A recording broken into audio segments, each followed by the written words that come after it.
let's talk about something else. Switching gears slightly. All these grandmasters, they all have their styles. For example, Magnus Carlsen is not Caruana, is not Botvinnik, is not Tal, is not Kasparov. They all have their styles. But they also all have the basics down. Like, they use the same basics, they know the same tactics. They're all masters of chess basics, basically, you know? And so before you can become a grandmaster, you have to master the basics. And in chess, we're not going to go through, obviously, all the chess basics. If you play chess, you know what they are. It's the basic checkmates, it's the positioning of the pieces, many different things. How to avoid blunders by knowing the tricks that each piece is capable of, and so forth. And in translation and interpreting, it's the same things. You have to know the basics. You have to know how to deal with unknown terminology. You have to know about false friends, which are basically like traps in chess.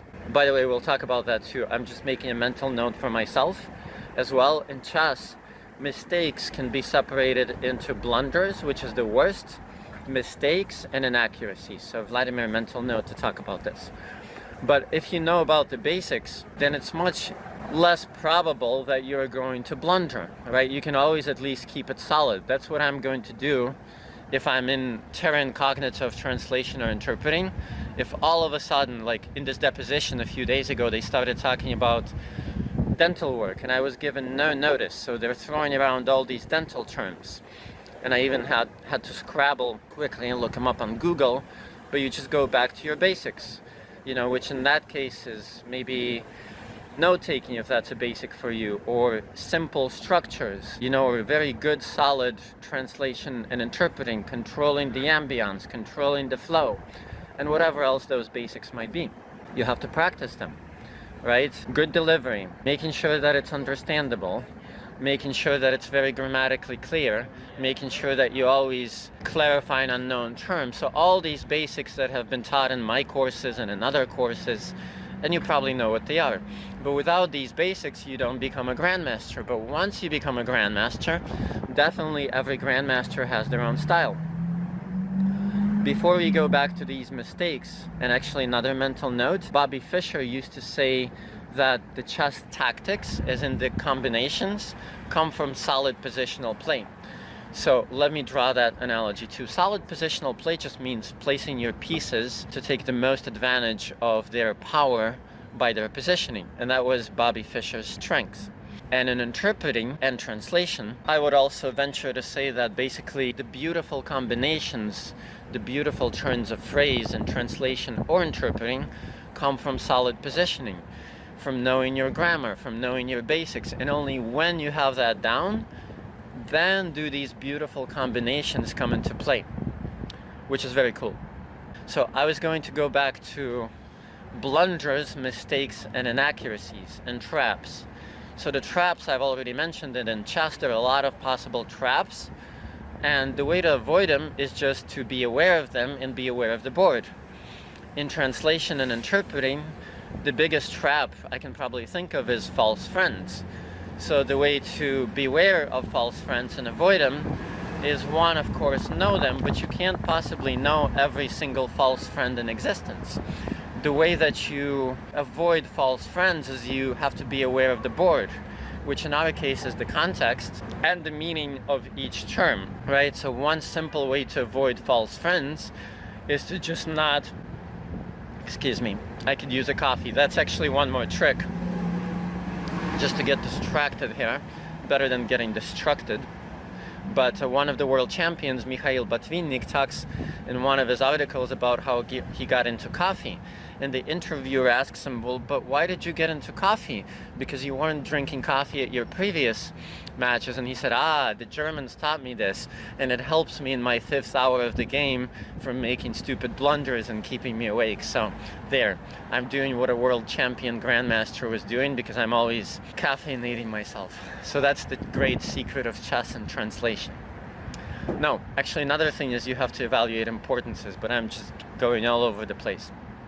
So, to reiterate, the great tactics of translation and interpreting, the beautiful stratagems, the beautiful turns of phrase, come from just solid translation and solid interpreting. I agree on that with Fischer.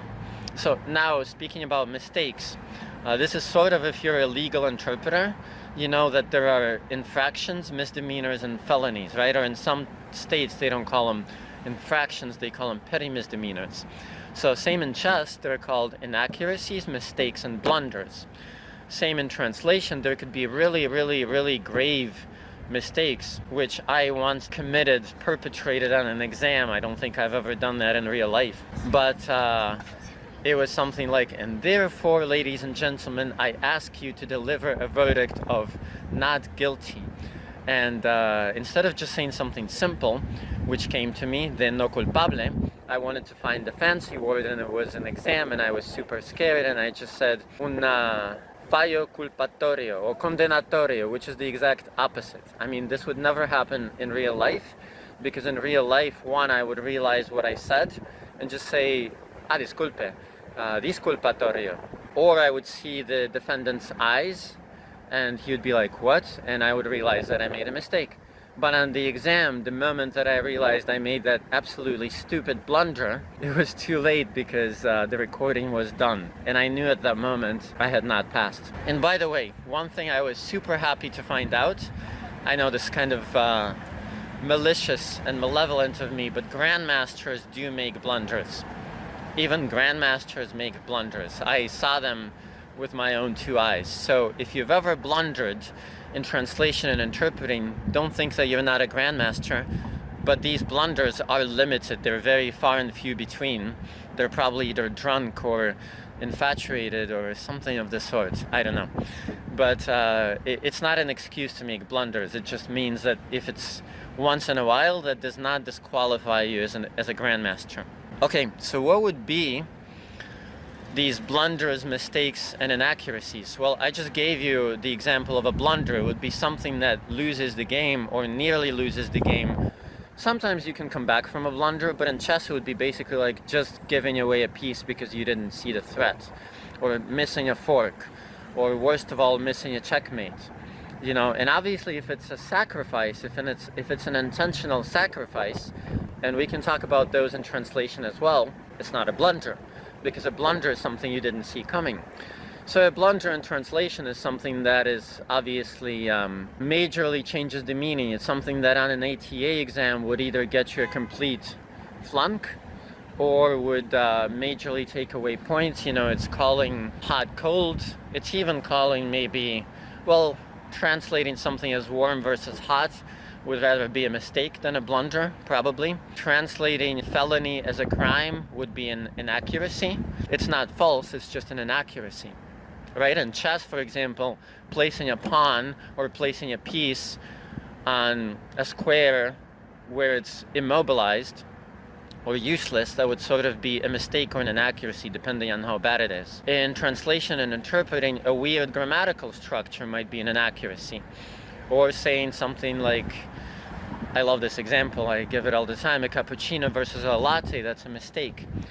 But again, it depends on the context. If you're interpreting for a conference of baristas, it might be a blunder, right? So just be aware of this, that there are levels of mistakes, or to honor my past student and colleague, Lisa, a mistake.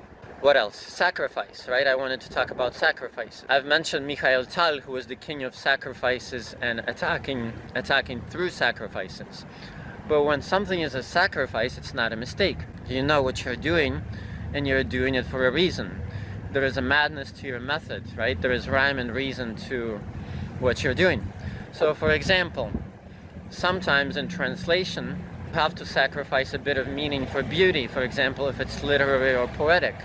Right, and I do that in poetry and in songs. I'll give you an example. We were recording a song yesterday, and any Russian knows this song, Город Золотой. Есть город золотой. A very allegorical song, actually based on an example from the Bible, but it's just a beautiful fantasy song in itself. In Russian, the line was «Сними золотой орел небесный». And in Spanish, my line was Al águila de oro y de cielo. And actually, if you count the syllables, there is one extra syllable, al. And so the singer, who is not a native Spanish speaker, she kept singing Al águila Anyway, she kept saying al aguila, and I was like, Julia, but it's not aguila, it's aguila. But she was technically right because she was trying to fit in the syllables until I realized what the deal was, and I was like, oh, you have to sort of eat up the first syllable, right? You have to sing al aguila as if it was one syllable in place or instead of two. Al águila de oro y de cielo, and then it works.